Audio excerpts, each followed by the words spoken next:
નમસ્કાર, વંદે માતરમ. હું હિના ગોહિલ શ્રી વશિષ્ઠ વિદ્યાલયમાં ધોરણ 2 માં ગણિત વિષયમાં અભ્યાસ કરાવું છું.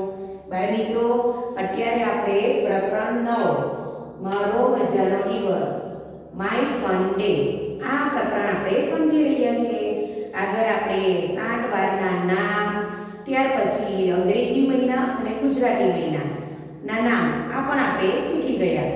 તો આજે આપણો ટોપિક છે ઋતુ અને તહેવારો. તો આજે આપણે ઋતુઓ વિશે અને તહેવારો વિશેની સમજ મેળવીશું. તો સૌથી પહેલા તો આપણે જોઈશું ઋતુઓ. તો આપણી ઋતુ કેટલી છે? 3 ઋતુ છે: શિયાળો, ઉનાળો, ચોમાસું. હવે આપણે ગુજરાતી મહિનાના નામ અને અંગ્રેજી મહિનાના નામ સમજી ગયા. તો ઋતુ પ્રમાણે પણ આપણા મહિના આવે છે. એક ઋતુમાં 4 મંથ આવે છે, એટલે કે 4 મહિના આવે છે. તો સૌથી પહેલું છે શિયાળો. શિયાળામાં કઈ ઋતુ આવે? શિયાળાની ઋતુમાં કયા મહિના આવે?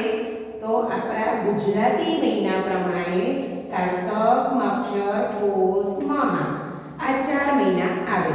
જ્યારે અંગ્રેજી મહિના પ્રમાણે નવેમ્બર, ડિસેમ્બર, જાન્યુઆરી, ફેબ્રુઆરી આ 4 મહિનામાં શિયાળાની ઋતુ હોય છે. ત્યાર પછી આપણે જોઈએ ઉનાળો. બીજી આપણી ઋતુ છે ઉનાળાની ઋતુ. તો ઉનાળામાં ગુજરાતી મહિના પ્રમાણે ફાગણ, ચૈત્ર, વૈશાખ અને જેઠ આ 4 મહિના હોય છે. જ્યારે અંગ્રેજી મહિના પ્રમાણે માર્ચ, એપ્રિલ, મે અને જૂન આ 4 મહિનામાં ઉનાળાની ઋતુ જોવા મળે છે. હવે આપણે જોઈએ ચોમાસું. તો ચોમાસાની ઋતુમાં પણ 4 મહિના હોય છે. તો ગુજરાતી મહિના પ્રમાણે અષાઢ, શ્રાવણ, ભાદરવો, આસો આ 4 મહિનામાં ચોમાસું હોય છે.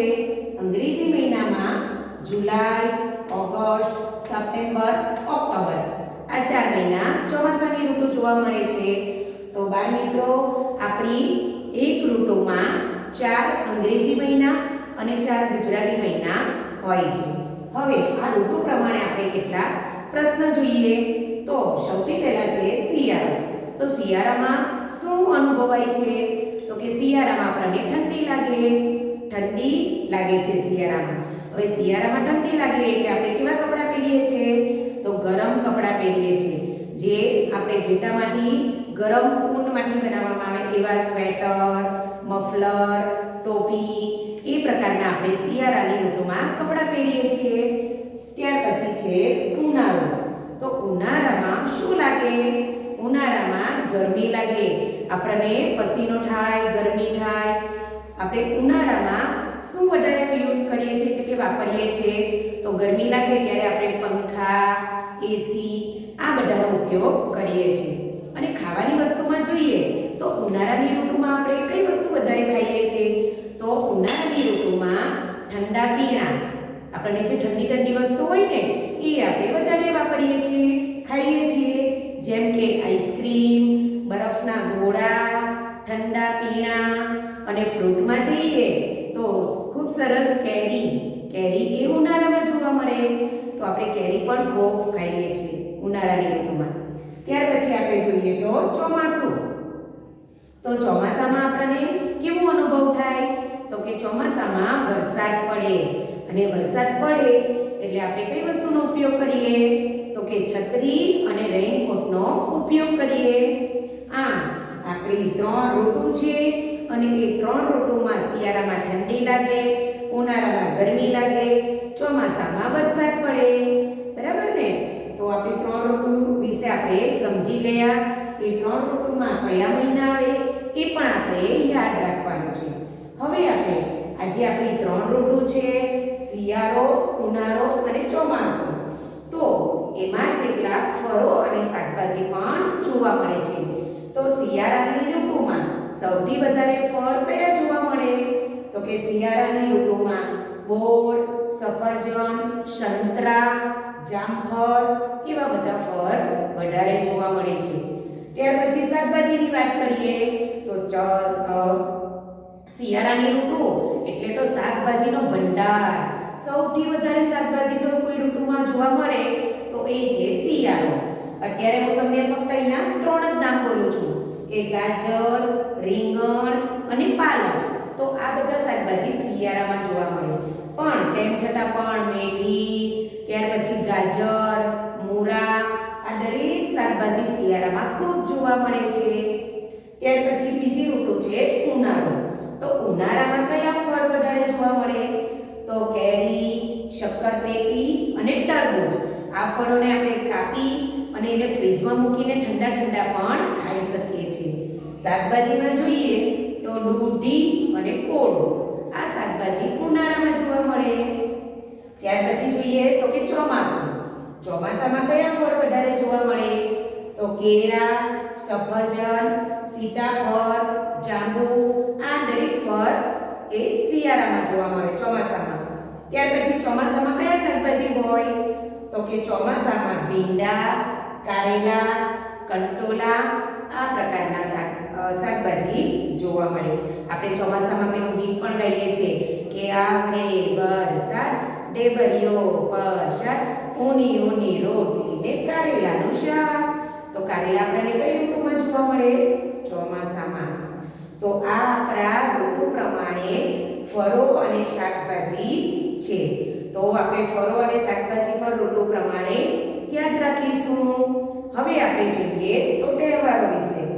તો આપણા તહેવારો, આપણે ઘણા બધા તહેવારો ઉજવીએ છીએ અને એ ઋતુ પ્રમાણે પણ ઉજવીએ છીએ.